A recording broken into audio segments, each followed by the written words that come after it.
Episode 59 of Only Good News is about to start. But before we start, we're going to hear from our sponsors. We'll be right back.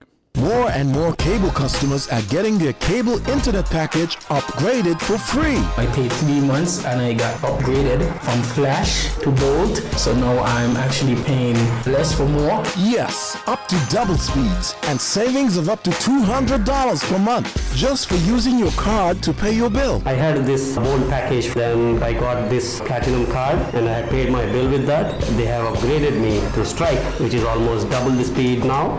All it takes is a little loyalty. Use your Cable Platinum Loyalty MasterCard to pay 3 consecutive cable bills. I was upgraded from Flash to the Bolt after paying my bill on time for 3 consecutive months, and I'm now enjoying the free upgrade. To keep the upgrade, just continue using your Platinum Loyalty Card to pay your cable bills. Pay your bill in-store or online at www.thecable.net. Sign up for the Cable Platinum Loyalty Card today and get more. Terms and conditions apply. Welcome back, man. Episode 59. We're almost at 60, man. We're almost at 60. Well, what a week. It's this has been a very taxing week for me. I think physically, mentally, and I'll say a bit of emotionally, So when Thursday came and I knew I had to prep for this show, I was like, okay. And then as I started getting ready and writing and whatever, then those endorphins started to come back, and so now I feel better, and at the end of this show I will be best. You understand? Anyway, so last week was good. Was amazing. We had a double whammy of 2 professionals that that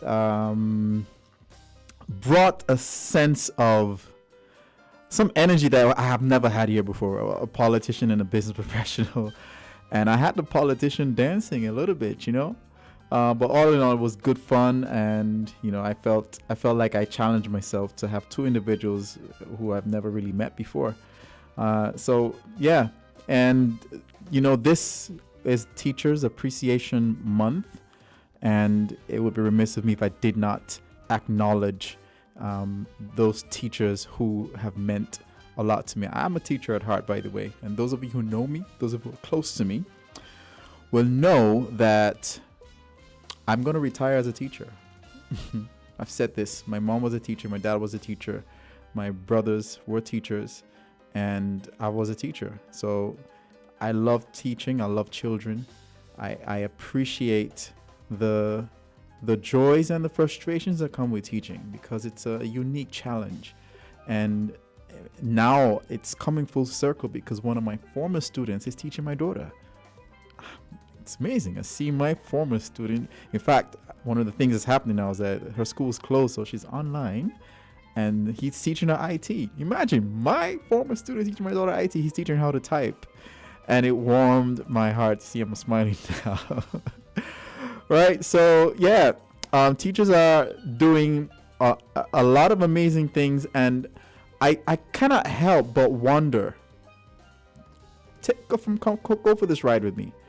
If aliens came to this earth and they just looked at what was going on, and then they see athletes throwing a ball into a basket, hitting ball into a little hole, or just running up and down, getting paid millions, and teachers getting paid pennies, they'll be like, hold up, why aren't the teachers the most important people of the most value, like that deserve that type of recognition? Doesn't make any sense.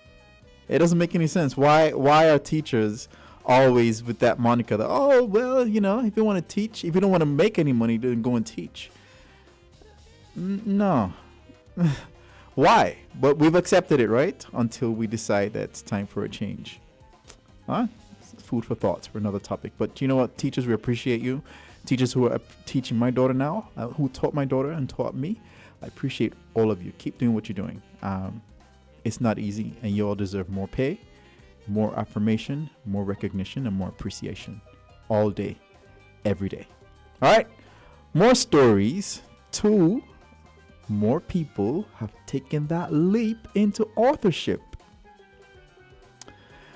Jeanne Williams. She was on my show, I believe, last year or earlier this year. Can't remember.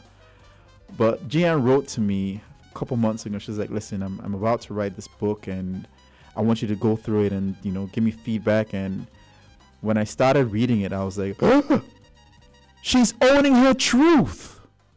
She is owning her. And I spoke to my friend about this and I was like, you got to own your truth. When you own your truth, you cannot go wrong. People will support you. And if people want to jeer you, make fun of you, the amount of support that you receive will trump all of those people who are using that against you. She owned her truth. Lifting the weight of miscarriage, healing insights from pregnancy loss.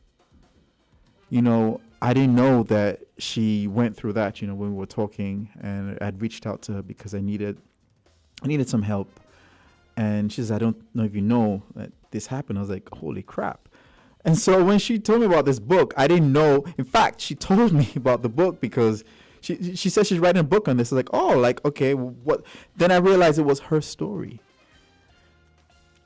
Some powerful stuff. I haven't read the whole thing, but her style of writing is very personal. You can feel everything. She takes you on a journey. It's a story about pain, about triumph. Y'all should check it out. It's on Amazon. She's having a book launch, I think, next month, but you don't have to wait for the book launch to buy it. We have 2 reviews. I'm going to actually just talk about this one here that says, I struggled to hold back the tears as I read beautifully raw emotional account of a woman's tender pain and loss. I connected so much with the honest and open writing and experiences that differ and mirror my own. I appreciate the different perspectives and the thoughtful advice. I recommend this book for any parent who experienced loss. The next one says, the title of this one is Courageous and Resonating Account of the Trials of Fertility, Motherhood, Loss, Grief, and Healing. It says here, this book has been the comfort I've been looking for some time now, an honest reflection of a painful experience. Without the fluff and pretext of some self-help, get over it now books. I don't like those, by the way. We have come across and seem never to speak to persons in small islands where everyone knows everyone. This book delivers in the most truthfully, painful, yet comfortingly cultural relevant way. If that doesn't sway you to go check out the book on Amazon, I don't know what will. Check it out. Lifting the Weight of Miscarriage, Healing Insights from Pregnancy Loss, or for Pregnancy Loss by Jeanne A. Williams. It's good news. That's true with the book. All right, next one. I told you 2 people. Other one is a little bit different. A former guest also. There's a trend going on. My guests are writing books and releasing them. Veronica Julius has written. Well, she didn't write a book, but she wrote it. She's written, by the way. She's a writer, an undercover writer that you all don't know. When you read, I don't know what's going on, but people send me stuff through. When you read her writing, again, that's another talent that is undiscovered because her style is authentic as they come and very descriptive and just Caribbean. So I can't wait till she makes that next leap. But at least she's taking a small leap by writing but she's releasing a journal called I Am. It says, write your vision and make it plain. Our journal's 250 pages and more is filled with affirmations, words of encouragement, and lined pages so you can write every thought. Get yours today. Yeah. Veronica has been one of my biggest cheerleaders, and I can't help but give her this big shout out. Keep doing what you're doing, and remember, I challenge you to do something on the show which you haven't done yet. But anyway, I'll call you afterwards and I'll see how far you've reached on that, because I don't give people bad ideas. I'm an idea making machine. All right, next story. We're going to jump across the board. This is a story I didn't talk about last week, but because I didn't have enough time. But over here it says, teens launch hotline for isolated seniors to listen to pre-recorded jokes, stories, and messages of hope. I love it! As a means of entertaining lonely adults during the novel coronavirus outbreaks, a team of Canadian high schoolers created a hotline that plays pre-recorded messages of positivity. Yes! The Joy for All project was launched by students from the Ever Active Schools Recreational Leadership Program run by the Calgary Board of Education. The youngsters say they created the free hotline as a means of comforting quarantined seniors across North America. However, people of all ages are encouraged to dial 1-877-JOY for all in order to enjoy the regularly updated selection of jokes, stories, guided meditations, and educational messages. Why did I think about this? Youngsters are also encouraged to submit their own messages and recordings through the Joy for All website. This is amazing. Children and youth can submit their own written messages, contents, and even recordings. Read the website. We encourage kindness, creativity, and diverse messages of joy, especially for our Indigenous elders in isolation, as well as seniors who are newcomers, immigrants, and refugees. Ding, ding, ding, ding, ding, ding. I love it. Yes, that put a big smile on my face. I would love to do something like that here. Next one is, let me see how much time. I have time for about 3 more, right? All right, solar. This one talked to me because I've always been wondering, like, why don't we have solar powered desalination plants? And there's one. This one says solar powered desalination device will turn seawater into fresh water for 400,000 people. When someone invests a mass desalination plant to turn seawater into normal water without polluting the area, it will be a massive achievement, as only 3% of the water on the earth is fresh. So a Finnish water company has come as close as anyone to offer the world's essentially unlimited fresh supply through its unique zero emission, zero running cost, and non-polluting desalination technology. It's now been deployed thanks to backing from the Dutch group Climate Fund Managers in Kenya, as part of a long-term goal to provide water for 400,000 rural Kenyans by 2023. Sweet. It's packed up their desal plant into a shipping container, making it easy and efficient to ship 200 units to the shores of Kitui, where the technology will convert between 4,000 and 7,000 liters per hour from seawater, or 10,000 liters per hour from brackish water powered by solar panels.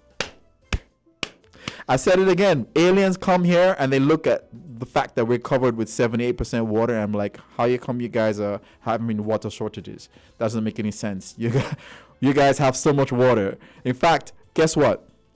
If we saw Earth, a version of Earth, like maybe 10,000 light years. No. If we saw a replica of Earth through a telescope 1 year away, you have to travel 1 year to get to it. We'll be celebrating we'll be like, yes, there's water. There's 78% only seawater on this other planet. In fact, no, 100%. All our water is seawater. We'll be rejoicing that we can have life there. Aliens will be looking down on us like, hold up. They have 78% seawater, and you're still complaining that you don't have water to drink. We're smart, man. We've gone to the moon. We've gone to all these places. Come on, we can figure out if we're figuring it out. Okay? This makes sense. Now make what we're doing make sense, and you see what I'm talking about. Anyway, next one. Again, people are being innovative. Ghanaian second cycle students generate power for traffic lights and street lights using speed ramps.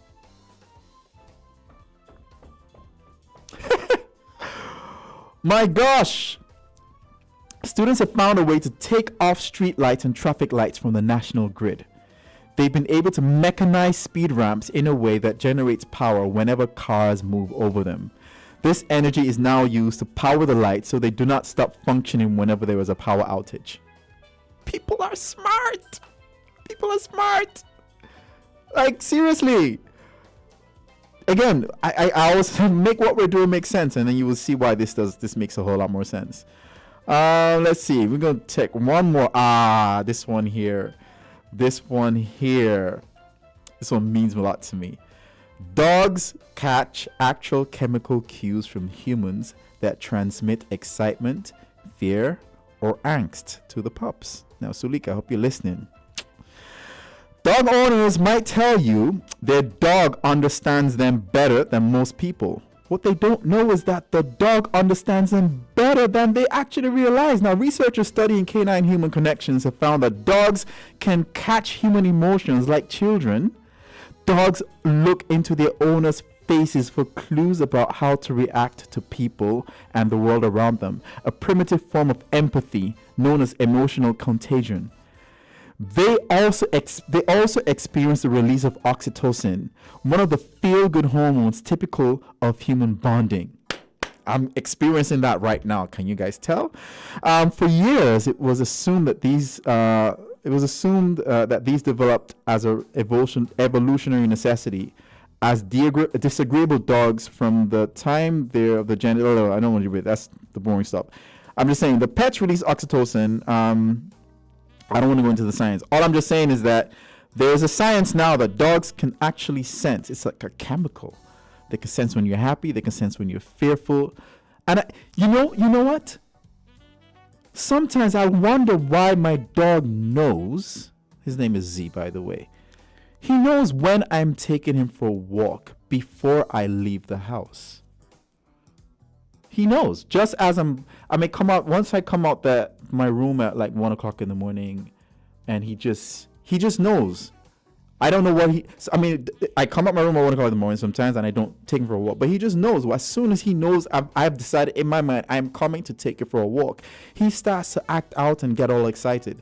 So I believe there's some kind of frequency thingamajig that's going on between humans and dogs and everything. So yeah, if you want your dogs to like you, have no fear. Fear not, for they will not bite you. All right, that's it for our top stories of good news and everything. When we come back, I will be joined by my guest via Zoom. Oh, Veronica, hey! I gave you a shout out. If you didn't listen to it, go back and listen to it. All right, we're right back. Short break.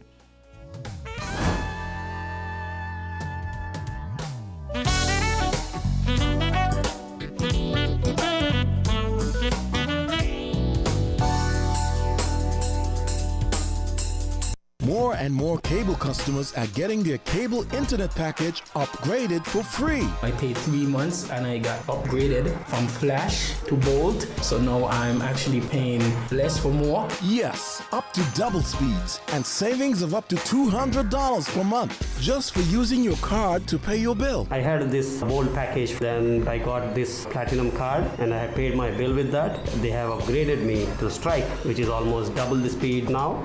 All it takes is a little loyalty. Use your Cable Platinum Loyalty MasterCard to pay 3 consecutive cable bills. I was upgraded from Flash to the Bolt after paying my bill on time for 3 consecutive months, and I'm now enjoying the free upgrade. To keep the upgrade, just continue using your Platinum Loyalty Card to pay your cable bills. Pay your bill in-store or online at www.thecable.net. Sign up for the Cable Platinum Loyalty Card today and get more. Terms and conditions apply. We're back. Can I see my guest? Her name starts with JJ. Can I see my guest? Her name starts with JJ. All right, we're back. Show me what you got. Jawale, Hey. Hey! We can't see you. Put down your camera a little bit. Okay, I can see you now. I can see You can see me now? Okay, I can see you clearly. Awesome. Very All good. Wow. Nerves.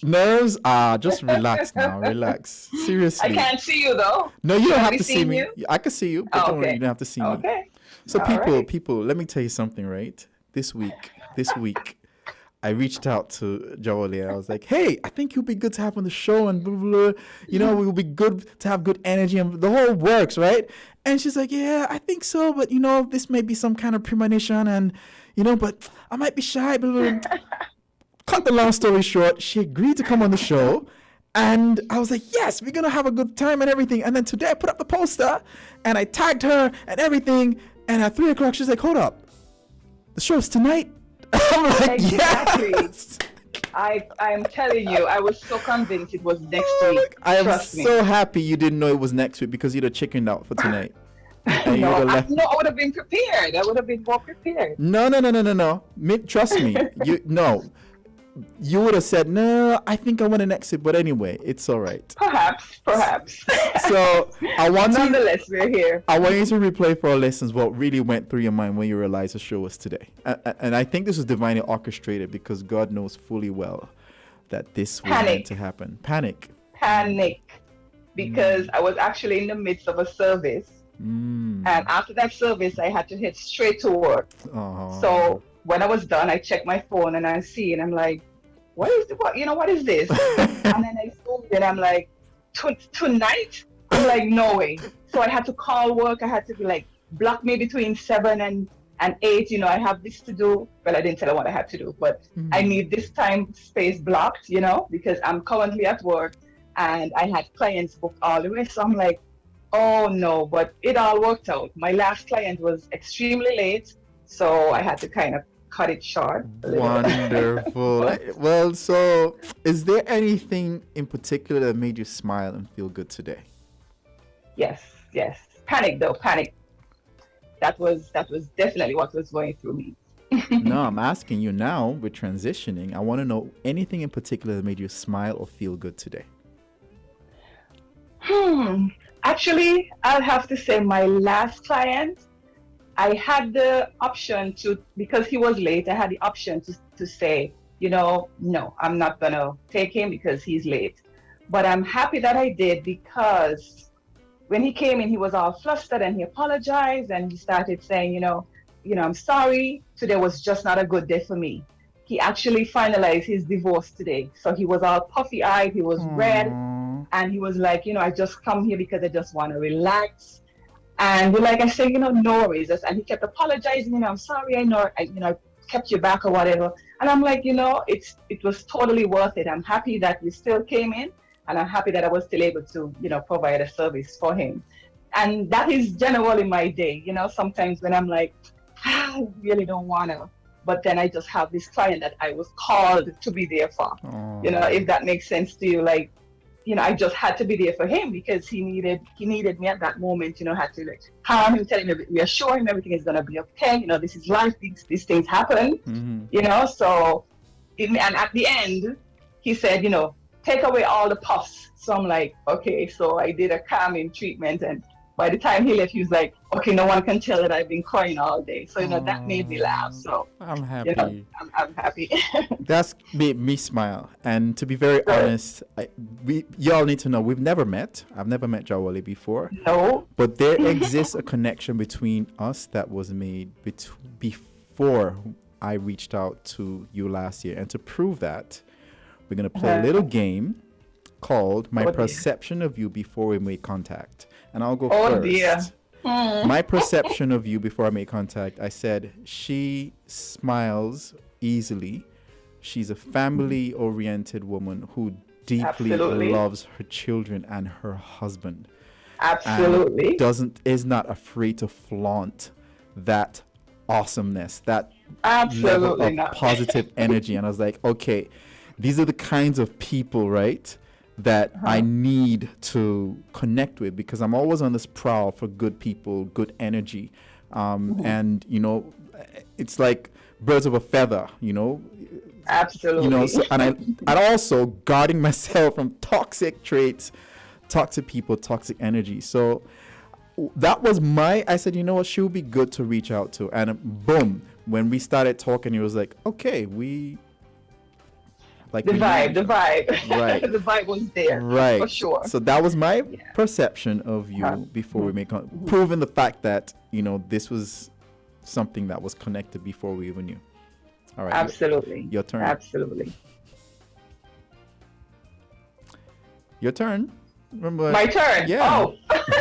My perception of you. Well, I've seen you around, obviously, playing the trumpet. I think we may have met briefly, but I don't think we had a formal introduction. I was at your church performing with my good buddy, Clyde. Yes. It was a Christmas concert, I think. And I remember. You played there. Yes. Yeah. Oh, you do? Okay. I remember. But my perception of you was quite reserved, talented, of course. The name always kind of unique. I never try to pronounce it because, I said the person might be as unique as their name. And I know that for me, I don't like to mispronounce names because the person is always mispronouncing mine. So, but just reserved, quiet. I don't think I thought anything beyond that. But when you did reach out to me, I definitely felt that positive vibe. I think we started speaking about testimony. Yes, that we was did. I reached out. I before- said, you know what? She sounds like somebody who would be, Right. And you pitched me, you showed me everything that you were planning. And I thought, man, that is such a good idea because I'm a lover of Facebook. Everyone knows that. I love Facebook. And here it is. You have another platform that's going to be only promoting good news and, good energy, good people, good stories, So we really connected then and there, So I appreciated you reaching out to me. Connection is no connection. So, it's no mistake. As you said, it's no mistake at all. Well, we've broken the ice, and I hope that you're not, the nerves have gone. I just wanted to make sure we did that. The thing is, you have a story, and, I think some of us need to be inspired by that story. But let's start from the beginning. What was it like growing up being the daughter to a strong personality figure in your father, Mr. Arnaldo Bailey? Well, let's just say you had, lying was like a complete no-no. I don't think we got reprimanded for anything other than if you told lies. Besides that, it was pretty normal, pretty okay, Okay. But lying, I could just remember, and that is why I detest lies. I don't lie to me. Just tell me, let me deal with it. Don't lie to me or else I'm not gonna ever trust you again. So, but I could recall that was his thing. You lie, you get lashes. Just come clean. Besides that, I've never had to be lashed. I was a good girl most of the time. So, but yes, I felt honored being his daughter, his first child. Actually, it was always an honor for me, and it, kind of kept me in check because everyone knew him, all the teachers, like the principal in primary school, everything. So I had to behave a certain way because they expected nothing less. Yep. So I think that has shaped me, to keep my standards up at all times. So It yeah, shows. really appreciate it. Love my dad. Yes. It shows, and Thank you. he would have influenced you. I'm wondering, like, you ended up doing like accounting and finance and all that stuff. Did he influence that career track? I want to say he never charted a course or a path. Actually, when I left school, I think I said it in one of my blogs I did. I wanted to be a hairdresser, and he didn't say, well, no, you can't be that or whatever. He actually tried to get me to work alongside Don and another person he was trying to get me to. So he didn't really, tell me, well, no, that's not necessarily for you. I know that it wasn't a choice that he would have made. And so whether it is by inclination or me just feeling, well, maybe this might not, align with what my grandmother, his mother, or himself or my mother had in store for me, I sort of, pushed that aside and decided that I'm going to go into the easiest job to get at the time was working for government. So I actually started working in the Ministry of Health. I worked at the hospital as a clerk. I worked as the secretary to the Minister of Health then, which was the Honorable Constance Mitchum. Then I went to work to TDC as an accounts clerk, and that's where I started my accounting journey. But it was never something that I was passionate about. I never enjoyed it. I actually, after I left TDC, after 5 years, I also went to work for the Royal Group of Companies at the St Kitts Marriott. And I also did accounting, auditing, worked my way all the way up until I was the finance manager. But it was never a passion of mine. I did it because an accounting clerk job is the easiest job to find, once you're done with school. Once you're capable, I kind of just, and it pays the bills. Absolutely. So, and I was good at it, but it was never my passion. I never really enjoyed it, so. Okay, we have similar trajectories, but we'll talk about that later. What gives you a sense of nostalgia when you reflect on your days back in Bastia High? Bastia High. I used to play in the school band with Ringo What? Hicks. I played the alto saxophone. You play the You saxophone? didn't know that? No, didn't know. Sweet. I played the alto saxophone for several years. So Wow. that is what, yes. Ringo Hicks, Chris Martin was the keyboardist at the time. Alex Tondell and I, yes, we played at the same time. So, yes. Whoa. So you keep using past tense. I mean, where's your saxophone now? Now, well, you know, back then you didn't own a saxophone. You used the government, the school zone, and after you're done with the band, then you're done with that, you know. Can you still hold a note? I absolutely can if I wanted to. So what's stopping you? Absolutely nothing. It's just phases, you know. I believe that they're just seasons and times. You go through different phases, and that was a phase. And so, you know, if I'm called upon to do something with a saxophone, I'm sure I can hold a tune, but it's not something that I aspire to or something that I will, you know, just go out and do. Wow. The people on the live here saying, Lucian York says, you did? Everyone is surprised. Oh yeah, Sweet. We were part of the orchestra, the BHS orchestra. We went to play over Frigate Bay, like during the Christmas time. We did caroling. We played for government events. We played several places. Wow. Even after school. After school, we still were part of the band. Yeah. Wow. Well, yeah, similar. I did that when I was little, but I'm curious now. What type of big sister were you to your siblings? Because I'm close to Azim. I mean, Azim has, for a time, it was like a brother to me. I don't think you know. Like, I've cried in front of him before. Oh. Yes, we've had like, there was a day we don't have those moments anymore as men. You just go and you just sit down and you talk relationship drama. And we're at the beach for 4 hours in the water just talking.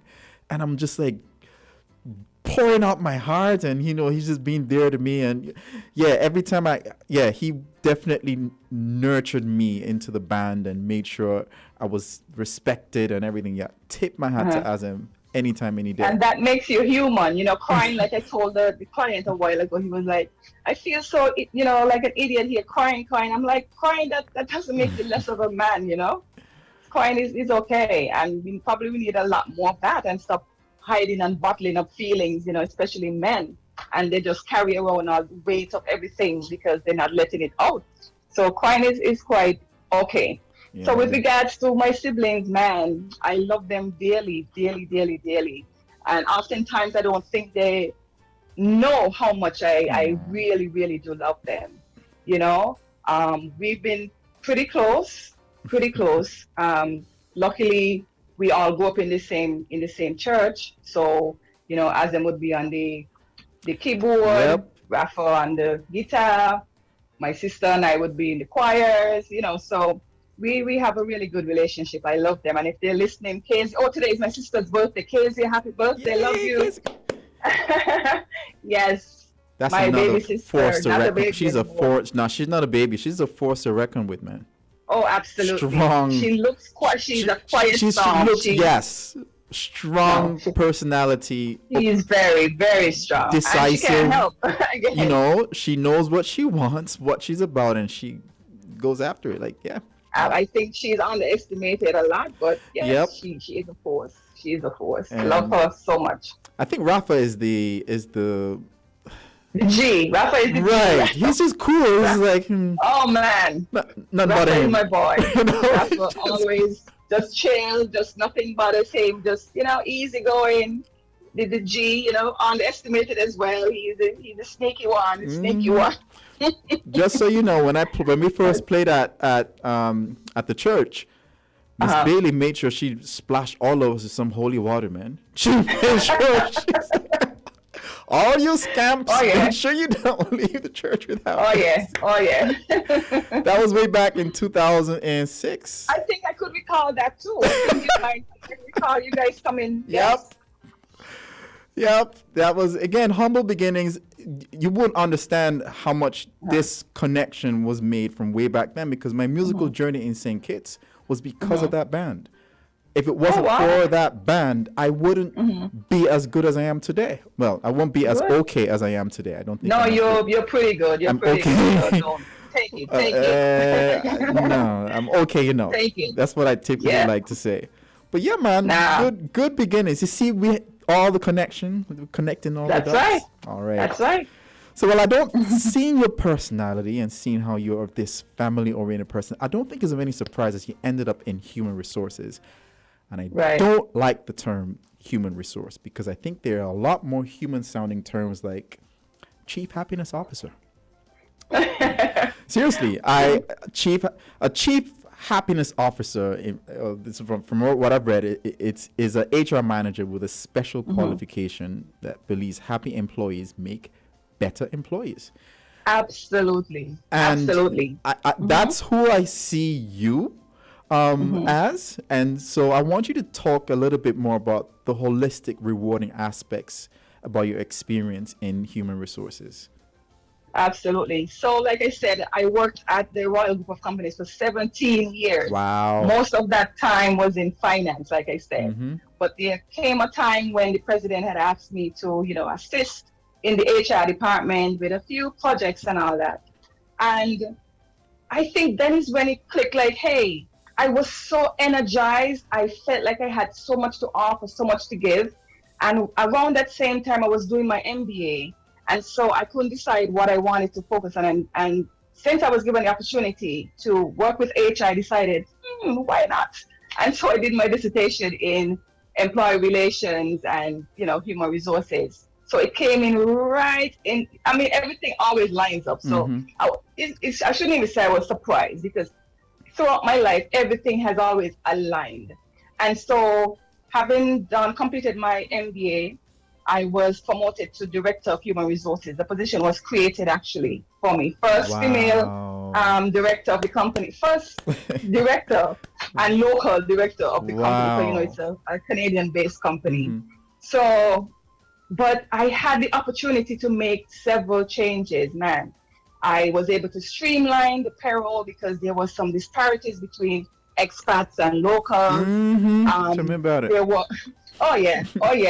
And there were, opportunities. I was able to make opportunities available for promotion for locals because at the time we had several expats working and doing jobs that local people could very well do. And so in my mind, I intended to not necessarily push them out, but to help them to transition back to their countries so that our people could elevate. And that is what I succeeded in doing. And the other area that I was very passionate about was training, because if that would be the easiest thing to say, well, this person is not trained or whatever. So I initiated, cross training in different departments so that, if opportunities arise in another department, one can easily transition and move up to that area. But HR I was so passionate. I was able to work in that role for about 2 years, maybe 2-3 years. I'm not good with keeping track of time. It's okay. But I did that with great honor. And when I left, it was so hard for me because I was leaving at the pinnacle of my career, being the director and everything and That was charging my 2019, own. right? Yeah, but I felt like I still felt like I wanted a challenge. I wanted more. I wanted to offer more, and I felt kind of capped where I was. For some reason, I felt, and decided in 2019 that I was going to just leave and come to the US, which everybody thought I was crazy. We get into that story. Don't jump the gun. We get in there. I'm not jumping. What I want to know though, Kittitians are very unique people. So what makes Kittitians uniquely challenging from an HR perspective based on your experience, apart from rain and not showing up to work? And well, I think a lot of entitlement. I think people automatically they feel like they should automatically transition to a role because whether they've been there for X amount of years or they are seemingly next in line. So I think the entitlement and not necessarily wanting to prepare for the role or making sure that when the time arises for, that role above me to open, that I'm ready, I'm trained, so I think that sort of entitlement, was could be a bit of a turn off, and not willing to work for it, like let your work show for it, that is what I think. Kittians. And Rain. Well, we had a lot of strict policies with regards to absenteeism, so Rain wasn't stopping us over there. No, you had to. Okay, that's good. You guys had a bus or something, right? Yes. Okay, we had then transportation, right? Rain So there wouldn't wasn't be, really much excuse. Rain wouldn't be an excuse. So okay, Absolutely. people get a pass. People get a pass. All right. I like that. So, something was nugging and tugging at you while you were there to say move, shift. To the point where you decided to just, all right, I'm done. You went from accounting and auditing into HR, and then from HR into this shift that you did. Oh dear. That you said everybody thought you were crazy. So what was that journey like? What was nagging? What was because you said you wanted more, but what was that more that you wanted? Right. So I get I hate monotony, like I always have to be growing. And I always lose in that game, something. like when you go to jail, like Monopoly is just a difficult game. I don't like it either. But you didn't see what I tried to make a very bad joke. I know you and your dad jokes. Okay. I know. It didn't work. You're very sharp. Okay. You aptly just ignored it. You're good. You're very good, because somebody else would have come back and said, "No, I said monotony." No. Okay. No. I got you. I know you and your dad jokes. Wow. Anyway, however, the thought or the deciding factor for us, this transition was, believe it or not, was the majority of it was because of our kids. We wanted to give them more opportunities that were available back home. So my son had finished high school. My daughter was about to enter into middle school. And so, we decided they were both into sports. They wanted to pursue basketball as a career. And so obviously, the opportunities back home for that were kind of 0 to none. Yep. And my daughter, she wasn't thriving in the school system there. She's not one to sit down and Alana steady, do this, that. No, yep. She's gonna challenge you. She's easily distracted. She's a comedian, so it was too much rubbing and thing. And so we decided, you know what, we didn't want to we did send our son ahead of us to get started, but we knew that we would be behind shortly to start college here.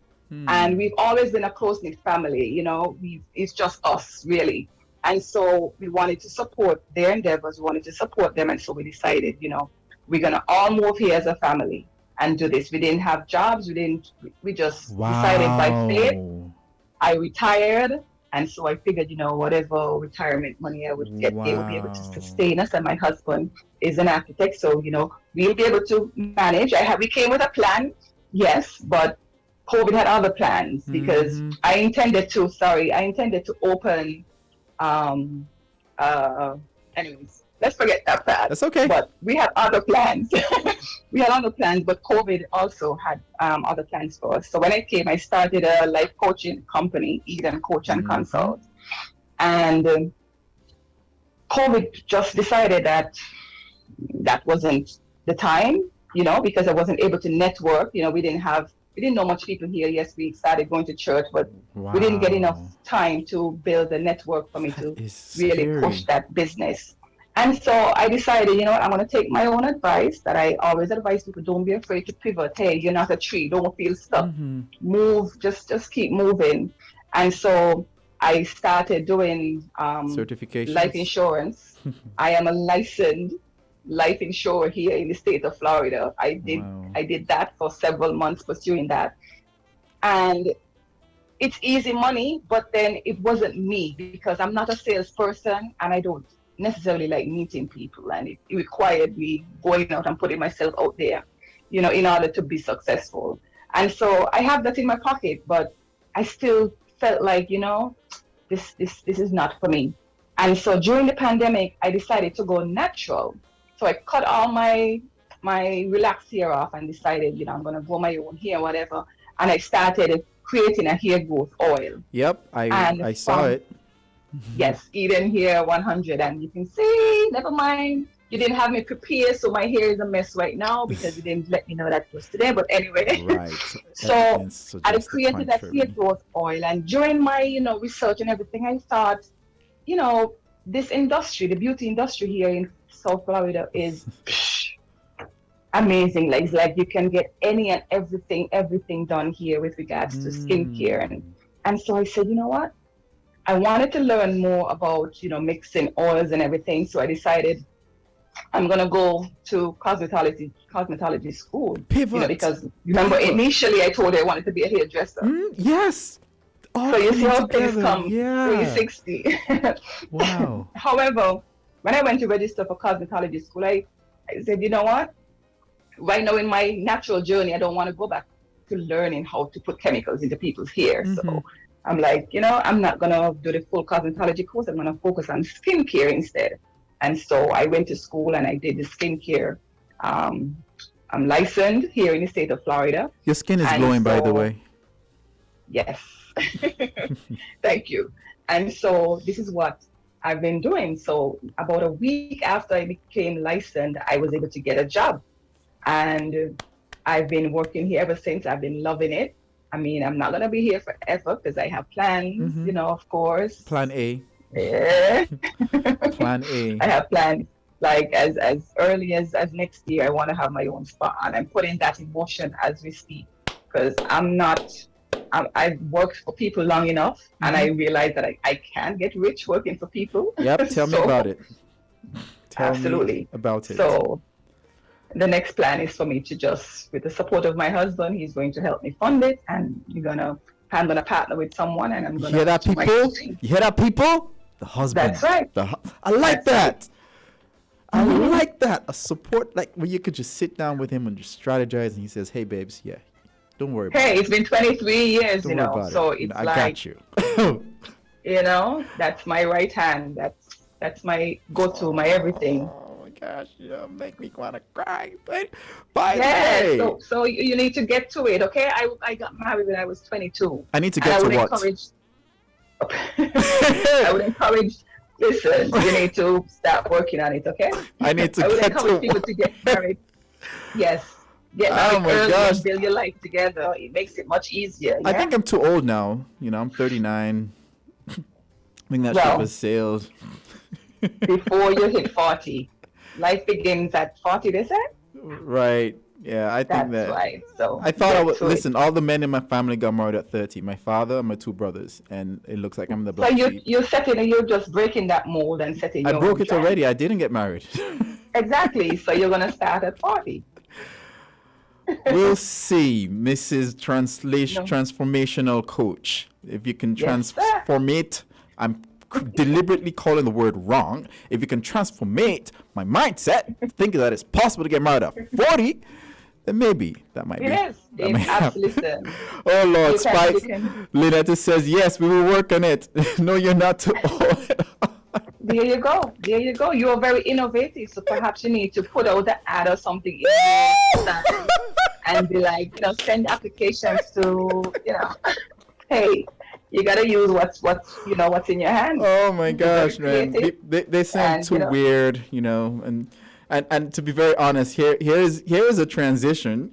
By the way, maybe it's because the hair on my right side don't grow, and maybe I need some of that Eden 1000 serum to put. I have a patch. Okay, people who know me know I have a patch on the right side of my head. It doesn't grow as fast as everything. Let me tell you something. If you hook me up, you think that Eden 1000 serum will make the 100, patch? Eden 100. I call it 1000 because I need 10 times the power of the 100. So you can't see my husband's beard has grown tremendously. His beard? He's using that, trust me. His beard, yeah. He recently trimmed it, but he never used to have a long beard prior. Can I get the beard that like Denzel in Training Day? I want that like thick, lush. I can probably make you one. I could make you one, and you just fit it. Oh my gosh, That's man! an option. That's done. I would look hella sexy, man. Like, oh my gosh. Right? Beard is a thing. Yeah, a good cat beard. Right now, I'm just rocking I'm rocking the I don't care about my look right now, and I but when I'm ready, I tend, so they say, to slay. So they say. Okay, there you go. When you take a shower and fix up, yeah. Yeah, I haven't been to a barber since COVID hits last year. I do my hair myself, and only twice people have asked me who did my hair, and that's not a good thing if a man asks you, another man, who did your hair. Men don't ask you that question because your hair looks good. It's like, who cut your hair? There's a patch in the back. Only twice I've missed. You save money though. You save money. Well, I've saved a lot of money. Exactly. Who cares? My husband cut his hair for years since I've met him. He's been cutting his own hair. Unless maybe he wants a special square or some, edge, whatever y'all call it. Then he'll go to a barber. But he has done that for years. He don't come to you? So that's okay. That's okay. Practice make perfect. Oh, I'm good. I'm good. I'm getting that. Just cut it all off, and then I do my beard. I enjoy shaping the beard because sometimes I do the whole connecting thing. Sometimes I keep just a goatee. It's like I just know how I want to look at the end of the day better than what a barber could do. So it's a very empowering. Nice. But I'll hook you up with that oil. I have it. My girlfriend Sharifa, she sells it back home for me. So I'm gonna see if she has any left. Eden 1000. I've been so busy, I haven't sent any back home for a while, but I think she might have a couple. So I'll tell her to hook you up. Thank you. and I'll try it. Your progress, okay? I will try it on my beard also. Good. Because I like playing with my beard. It's like it's a fidget toy. Yes, massage the follicles. Massage it. Don't be afraid. Yes. Oh my gosh. Oh, good conversation. You know what happened in 2013 is something that I'm happy you got to experience, and something till this day I can't believe I was not able to experience. 2013. Actually got to go to Nigeria. Went to your home and country. here's the kicker. Yes. You went to my native state of Akwa Ibom. And can you imagine an Yes. entire... Oh, is it? I didn't know that. Exactly. An entire choir from St Kitts got to go to sing. And the one person who happens to be a dual citizen of both countries and with roots for Akwa Ibom, who has sang in different choirs and accompanied the trumpet, didn't get to go. And you're friends with Clyde, yes? Yes, I am. Not good. Dude, it still burns me till this day. You should hold a grudge. You should hold a grudge. No, he didn't. I don't think he got selected, but it still burns. But anyway, I'm gonna live vicariously through you. It was a tight selection process, so I just got in, I think, by the skin of my teeth. My gosh, it would have been such a joyous, like. I could imagine, like, especially if that's your. That would have been awesome. Oh that should have been. That should have been. What stories, man? I want stories from Nigeria. What shocked you when you got there? What was the most? And the food. Talk about that. The food. I don't know if I'd say that I like the food that much. But what shocked me is that in that state, Akwa Ibom, it's pretty. There's certain areas that were pretty developed. Like I think they had an e-library, and we don't have one back home. We went to it just. I can't remember. We visited a few buildings. Oh, and it was in the Christmas season. Yep, so the lighting, they had like these areas that was well decorated with Christmas light. It was like amazing. The people, the hotel, I didn't expect that, we'll stay in such a nice hotel. When you see Africa, you see, and it's just the media, the mainstream media. This is why I've stopped looking at the mainstream media for about 4 years now. I've stopped looking at the news or anything like that because they're just liars. But it was a good experience. The camaraderie of the group of us that went, it was just amazing. I would have liked to explore a little more, but because we were a contingent of how much ever, we had to stay together. We had to be ushered around by armed forces or whatever, our security, our protection, of course, But at least I can say I went to the motherland, It's a good experience, and we were representing the country, so that was awesome. I'm happy for you, and Very, very, Man, but very, to very get happy for there, you. whew, the journey, it took us like a full 24 Of hours, course, you go flying from here here to to there to there. London, and then from London to Lagos, and then from Lagos to Lagos too. Oh, the Lagos hotel we stayed in Lagos was amazing. Like the tech, it was just so advanced. It was yes, now it was Nigerian really people, good. we are very proud people. You know, we like to Yes. represent. That's what people don't know. We like to represent. Apparently they laid it all out for us. It was a good time. It was a good time. Well. Would you believe 40 minutes is almost over? What? We're just gonna. It is. I told you. And I didn't bite my tongue. I told you. You know the answer to every question. But earlier I would have seen and spoken about how deeply you love your husband and your children, and you are reflecting what I call the epitome of healthy love. What are some of those intentional values you don't mind sharing that have resulted in this desirable experience that eludes a lot of us? Of course. Well, like I said earlier, I think us getting married at an early age, at a young age, before we experience life per se, so we didn't have all this baggage, we didn't have all this, we actually grew together. I was 22, You grew he in love. was 25, right? And so we actually built a life together. It's not like you came meet me with my life, built or half built or whatever. We built a life together. And so I think that, and we had so many naysayers. We had a lot of people telling us that, you guys won't make it, or, and it's been 23 years. Wow. But at the foundation of it all, and I say this with no, as they say, no water in your mouth, Christ has been the center. Aw. Because before I please him, I have to please him. Wow. Yeah. So, and both of us are on the same wavelength with regards to answering to that higher power. Wow. So that has been the foundation. I mean, there are times when, we had several challenges. Obviously, we are two individuals, and as we grow together, also personalities change, shift, needs and wants differ, and so those represent challenges in and of themselves. But the thing about it is that you work through it. Yes, there were times that I'd be like, I'm just no, it's not just working. I mean, I'm sure we both did, but we stuck it out because there's a phase where you go through that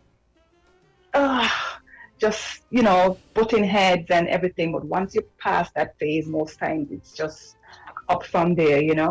There's nothing that you can't overcome, and it all starts with a mindset as well. If you tell yourself, you're in it, you're sticking with it. But a lot of people go into marriage and be like, oh, if he cheats on me, that's it, I'm done. Or if he does this, that's it. You already have that in your mind, and so not willing to compromise and forgive and move past things, because things will come up. So unless you have that mindset that, hey, this is it, we toughen it out. Yeah, you might be sleeping in the other room tonight, but we toughen it out. You understand? So it's not a perfect, and there's no recipe, no remedy other than with God at the foundation. That is the only, the sole thing that I would give. But everything else is just, compromising, working together, and seeing that you guys are a unit, and nothing should separate. Yes, things gonna come in, but you work it out. Things gonna definitely come, and I'm not even gonna pretend like nothing has ever come up. But you tough it out. We decided this is what we want, and this is what we're gonna do to stay together. So that's what we did. Yeah. Wow. See? I don't even know if he's listening, but if you're listening, Pedro, Peter, mwah. he's not on Facebook, so unless he's tuned in on YouTube or something, I'm not sure if he's actually listening. Well, he But can go. He not can a go play social back. media type of He can go person. and play back because the recordings. Okay. Good. Anyway, wow. Wow. Thank you. But you know that we always don't end without a little rapid fire session. You didn't Oh escape dear. this. Okay, let's go. Here we go. Number one. Oh, the Spice is saying it's a decision to stay. It's a commitment. Good job. Yes. Well, I can't concur because I haven't been there. But anyway, thank you guys for living my life through what you're doing. Anyway, so number one, if money didn't matter to me, I'm asking first person. This is what I'll be doing right now with my life. If money didn't matter to me, listen, I've never let money be a deciding factor for anything that I wanted to do. Okay. And I'm gonna confess now, I have never ever had a big bank account. You know, there's some people who, have to have this big bank account. Like I always just live life, man, and God always just supply my needs. I've never. I tell my girls, I have a few girlfriends. Shout out Keisha, Candace, Tanya, Sharifa, Deidre, my loves, love them bad. I don't hold like a big bank account, but God always provides whatever I need. So there's nothing that I could say that I want to do that. Whatever I want to do, I do it. Number 2, this is a sport I wish I was really good at. Sport? I wish I was good at. Basketball, because my kids, they're running rings around me. Number 3, so far for me, the best place of vacation is? Oh, best place of vacation. Oh, jeez. Oh, jeez. Paris, maybe, because that's the only, I don't usually visit one place twice, but Paris is a place that I want to go back twice. So I might say Paris. All right. Number 4, the dominant color in my wardrobe is? Black. Right. Number 5, feed this to me and we'll be best friends for the rest of the night till you feed me the same thing again. Popcorn. Popcorn. Yes. Number 6, my superpower as a woman is? My love. Aww. I genuinely love people. I love people, and I think it shows. Yep, I could feel it. Number 7, if I could know the absolute truth to any question, this is what I would ask. When will it all end? Okay. Number 8, I am hilariously bad at this. Playing games, like video games. My kids, killers. I can't even play a phone game. Like, I suck at playing games. Okay, me too now. Number 9, I found a time machine that lets me go back to 2010. This is what I must tell my younger self. Relax. It's going to be okay. Keep doing what you're doing. Keep living. Keep loving. Keep expecting good things, and more good things going to come. Like only good news. Like number 10, the best part about being on the show is? The end, because I survived. You didn't survive. You relished in the entire experience. Oh, well, you thanks to the host, didn't made it stutter. very comfortable. You didn't hesitate. You just wrote. Everything just flowed. Listen, I was so nervous. I tell you, I'm not an impromptu speaker. I have to think it out. I have to make sure. And when I told my husband, I called him when I got to work today. I'm like, this is what happened. And he'd be like, listen, you got it. Just be you. Just talk. And I'm like, yeah. My girls are like, man, you got this, Jay. You got this. And then I was like, okay, I got this. Maybe, perhaps. You did it. Thank you so much. It's been amazing. Thank you. It was my pleasure. Elevated. I have a lot of oxytocin and dopamine and all of that stuff that will last me the rest of the night. And Sharifa said you did well. She's on the live. Thanks, love. That's my girl. Veronica is saying really good show tonight. Spice is also. Hey, Mommy. Everyone is there. Court TJ Phipps says you were awesome. Everyone is affirming you, girl. Oh, thank you so much. Thank you, guys. And remember, if I want to leave one thing with you guys, say on the group, gratitude. Gratitude is what has gotten me where I am today and has made everything, fairly smooth transition is just being grateful every step of if you cut me, I think you're gonna see gratitude. It just bubbles up inside of me. So that is something that I always tell people: be grateful for whatever you have, and more is gonna come. Just be grateful. Yeah. Thank you. I needed to hear that. To hear that. Thank you so much. And guys, thank you. And keep doing the good work, man. Gratitude is a must. You brought people tonight, and you brought people on board. And just want to remind everybody to continue to be kind and to spread love always. We'll be back next week with more awesome news. Thank you, everybody. Bye. Take care. Bye.